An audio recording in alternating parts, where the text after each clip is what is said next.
On continue le chapitre 9 avec le deuxième paragraphe sur les lois de Kirchhoff. En fait, il y a deux lois. Il y a d'abord la loi des nœuds qu'on va présenter sur un exemple, c'est le plus simple, avant de généraliser. Vous voyez un nœud A avec 5 branches. Donc il y a des courants qui arrivent, I1, I2, I3, et des courants I4, I5 par exemple qui partent. Bon, la loi des nœuds nous dit, ce qui est une évidence, que la somme des courants entrants plus la somme des courants sortants mais comptés négativement, c'est-à-dire moins est égal à 0. C'est tout à fait normal. Je vous rappelle que une intensité, en fait, c'est le nombre, c'est la quantité de charge par unité de temps à travers une section donnée. Et donc l'image qu'on peut prendre, c'est, vous imaginez, des voitures, par exemple, c'est un rond-point et des voitures arrivent et partent. Bien entendu, en régime permanent, c'est-à-dire si le rond-point ne contient pas de garage où les voitures peuvent stationner, ou au contraire un garage d'où sortiraient des voitures. S'il n'y a pas du tout ça, il est évident que le nombre de voitures qui arrivent en A est égal au nombre de voitures qui partent. Et on peut généraliser cette loi au cas où on a une branche. On aura bien entendu la somme des plus ou moins I égale 0, c'est-à-dire qu'on va compter, par exemple, on va mettre un plus pour les courants qui arrivent au nœud, et ainsi de moins pour les courants qui en partent, ou le contraire. De toute façon, la somme est égale à 0. On va voir la deuxième loi, la loi qui est relative aux mailles. Donc là encore, le mieux c'est de voir ça sur un exemple. C'est le plus simple. Vous avez une maille ABCD. Vous voyez qu'en A, il y a un courant qui arrive de l'extérieur, du circuit extérieur, un courant IA. Puis en B, il y a un courant qui part, par exemple, IB, etc. Et on va chercher à déterminer donc les intensités des courants dans chaque branche. Bon, bien sûr, ça ne sera possible que si on connaît IA, IB, IC, ID, bien entendu. Enfin, ou si on connaît du circuit. Mais pour l'instant, on va se concentrer sur l'écriture d'équations concernant cette maille. Alors pour cela, on va d'abord choisir des sens positifs sur chaque branche. Par exemple, pour la branche AB, tu vois, le courant, je ne sais pas moi s'il circule dans la réalité de A vers B ou de B vers A. Donc, pour l'instant, ça n'a pas d'importance. Je vais choisir un sens pratiquement au hasard, enfin on va dire au hasard, et le calcul me montrera si effectivement il circule comme ça ou non. Bon, là je sais qu'il y a des étudiants qui me disent oui, mais là quand même on sait qu'il circule de A vers B puisque ce générateur a sa borne positive qui est du côté de B et donc le courant va circuler de A vers B. Non, pas du tout, parce qu'on ne connaît pas le reste du circuit, ce qu'il y a là-dedans. Alors peut-être qu'il y a des forces électromotrices qui vont imposer au courant d'aller dans la branche AB, d'aller de B vers A. On ne sait pas, c'est le calcul qui va le montrer. Donc je vais choisir un sens. Par exemple, eh bien on va prendre I1 dans le sens AB. Vous voyez, je vais le représenter par une petite flèche, voilà. Puis I2, je prends BC, par exemple, le sens BC. Je mets la petite flèche, I2. I3, ben, cette fois, je prends le sens DC, voilà, avec la petite flèche. Et enfin, pour la branche AD, je choisis le sens A vers D, justement. Et je représente ça. Voilà, c'est un courant I4 qui est représenté sur le dessin. Ensuite, je vais parcourir la maille dans un certain sens, et ce sens, c'est vous qui le choisissez, enfin c'est moi qui vais le choisir, et c'est un sens arbitraire. Par exemple, je tourne ici dans le sens des aiguilles d'une montre. Je pars de A, puis je vais à B, C, D, et j'en vais en A. Mais j'aurais pu tout à fait prendre le sens contraire, hein. Ça n'a aucune importance. Vous prenez ce que vous voulez, et la loi des mailles va nous dire voilà que la somme algébrique des variations de potentiel aux bornes des éléments, aux bornes des dipôles, le long d'une maille est nulle. ça, c'est vraiment une évidence. Vous vous rappelez, on avait ABCD. Ce que je suis en train de dire, c'est que si je fais la somme VA moins VB plus VB moins VC plus VC moins VD plus VD moins VA, oui, je reviens à mon point de départ, eh bien, vous voyez que tout s'élimine. Les VB, les VC, les VD s'en vont. Il me reste VA moins VA, c'est-à-dire 0. Ben, c'est ce que je dis ici. La somme algébrique le long d'une maille, hein, il faut que ce soit une maille, et ben, la somme va être égale à 0. Bon, maintenant, je vous rappelle ce qu'on avait déjà vu la dernière fois. Lorsque le dipôle est une résistance, la tension aux bandes de ce dipôle, la tension aux bandes de résistance, c'est RI. Mais est-ce que c'est RI ou moins RI? Je dirais, vous savez, est-ce que je parle de VA moins VB ou VB moins VA? Eh bien, ça sera un plus si le courant circule justement dans le sens que moi je suis en parcourant la maille. Hein, si le courant, par exemple, pour une résistance, s'il va de A vers B, alors c'est VA moins VB qui est positif, et donc il faudra pour VA moins VB, je mette plus RI, mais si toujours dans le cas où le courant circule de A vers B, je parle de VB moins VA, et bien là, il faudra que je mette un signe moins RI. Alors tout ça sera plus clair tout à l'heure lorsqu'on prendra un exemple. Mais je vous rappelle également que dans le cas d'un générateur de force électromotrice E, hein, la résistance interne du générateur, je l'ai mise en série. Donc je parle uniquement de la partie source idéale. Et bien le E, maintenant, voilà, il va être précédé d'un signe plus si moi j'entre lorsque je parcours la maille, si j'entre dans le générateur par la borne plus, et moins si j'entre par la borne moins. Et pour les récepteurs, eh ben, il suffit que je considère que le récepteur est un générateur monté en opposition sur le courant qui le traverse. Comme vous voyez sur le petit schéma, vous voyez, je remplace le récepteur qui est à gauche par un récepteur qui est maintenant polarisé. Vous voyez, il y a la borne plus, le courant rentre par la borne plus, voilà, ici, il sort par la borne négative, alors que pour un générateur, vous savez, c'est le contraire. Si c'est un générateur, le courant entre par la borne négative et sort par la borne positive. Bon, le récepteur, donc, n'est pas polarisé tant qu'il n'est pas traversé par un courant.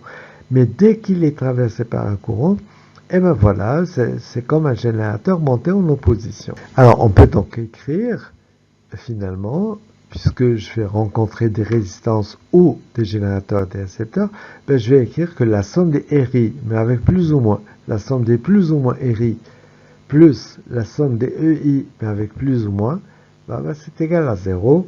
Et c'est ce résultat-là, qui constitue la deuxième loi de Kirchhoff, la loi relative aux mailles.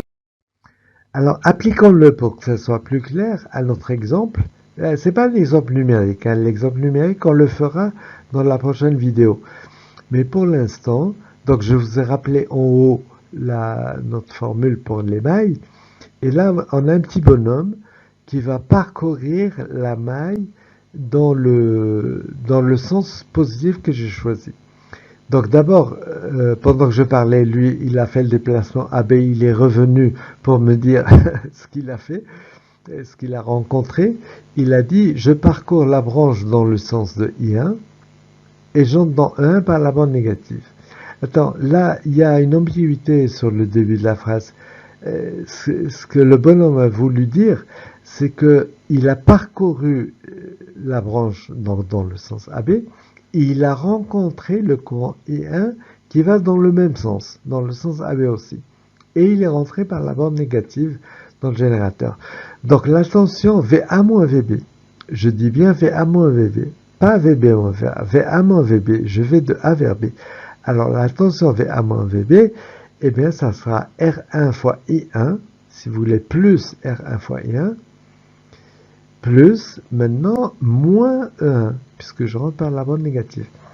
C'est-à-dire, je peux l'écrire ici, quelque part, VA moins VB, ce sera R1I1 moins 1. Voilà. Puis le bonhomme, maintenant, il va aller en B et il va aller en C, puis revenir pour me dire ce qu'il a fait. Il a parcouru la branche dans le sens AB, il a rencontré I2 dans le même sens, et il est rentré dans le dipôle par la bande positive. Donc, ça veut dire que VB moins VC, ça sera R2I2 plus E'1. Voilà, que je vais pouvoir écrire aussi. J'écris plus R2I2 plus E'1. Voilà. Alors, le bonhomme, maintenant, il se met en C, puis il va en D, et il revient pour me dire ce qu'il a fait. Voilà. Donc, cette fois-ci, je rencontre I3, enfin, il a rencontré I3 dans le sens opposé. Et il est rentré dans le dipôle par la bande positive. Donc, ça sera moins R3I3 plus E2, que j'écris en bas aussi. Puis le bonhomme va aller en D, aller voir ce qui se passe, de D en A. Donc il rencontre un courant I4 dans le sens opposé et il rentre par une borne négative. Donc ce sera moins R4I4 moins E'2 que j'écris encore en bas. Et bien tout ça va être égal, si vous voulez, à VA moins VA, ben c'est 0.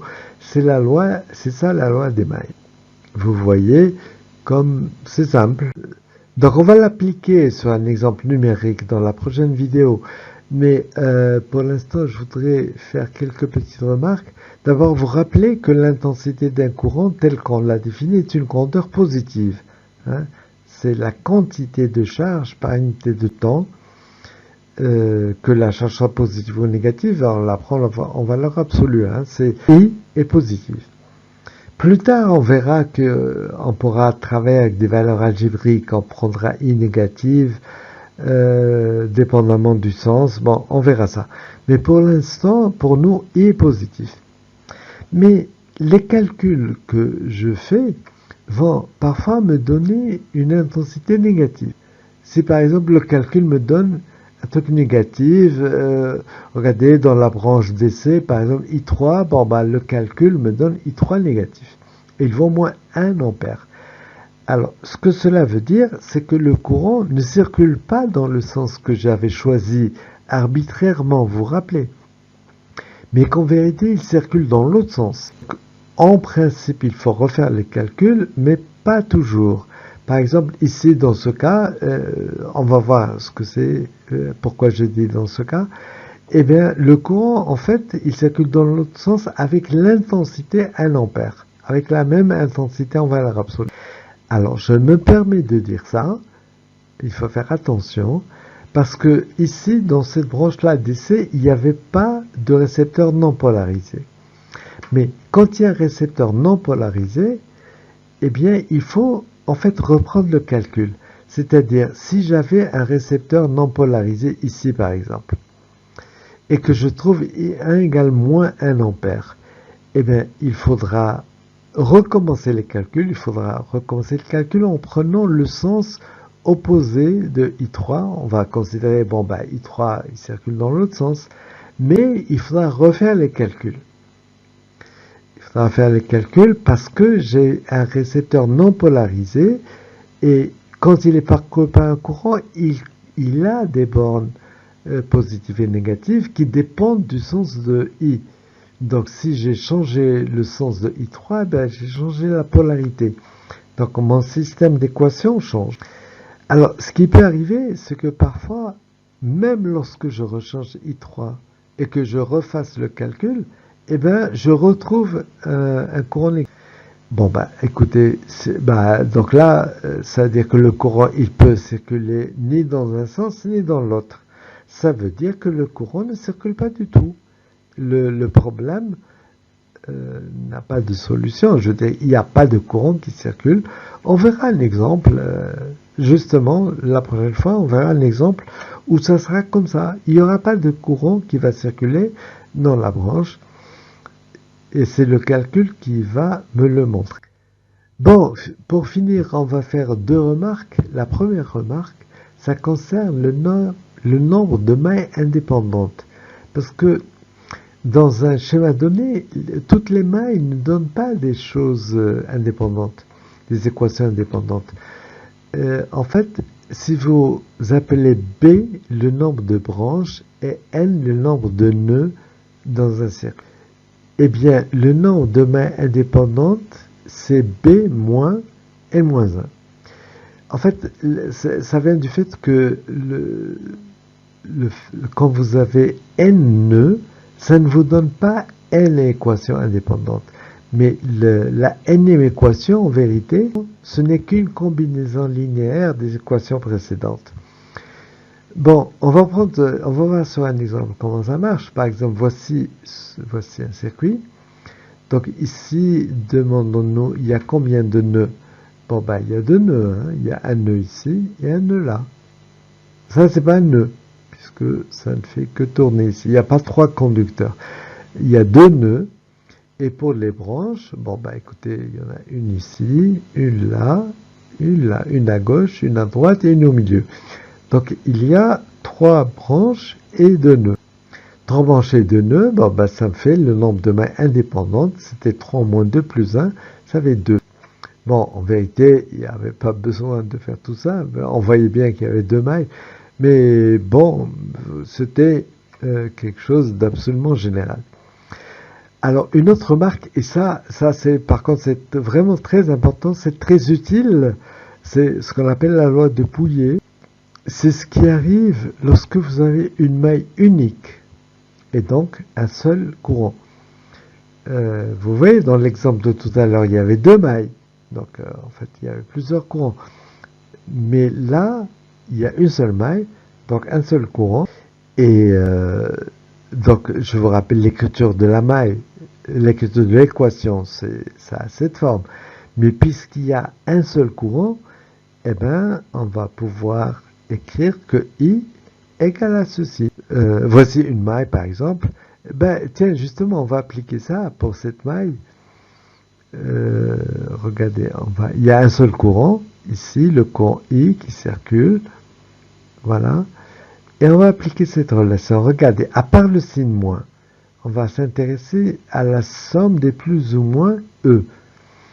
Donc, quand je tourne dans le sens de I, je rentre ici par la part négative. Donc, j'ai moins 10, plus 3, plus 2 ici, et enfin, plus 1. Donc, plus 10, non, moins 10, j'ai dit, moins 10, plus 3, plus 2, plus 1. Donc, 3 plus 2 plus 1, ça fait plus 6, moins 10, ça fait moins 4. Bon, maintenant, avec le signe moins, j'ai donc moins 4. Donc, j'ai 4 au numérateur. Sur la somme des résistances, il y a 4 résistances de 10 ohms, donc ça fait 40.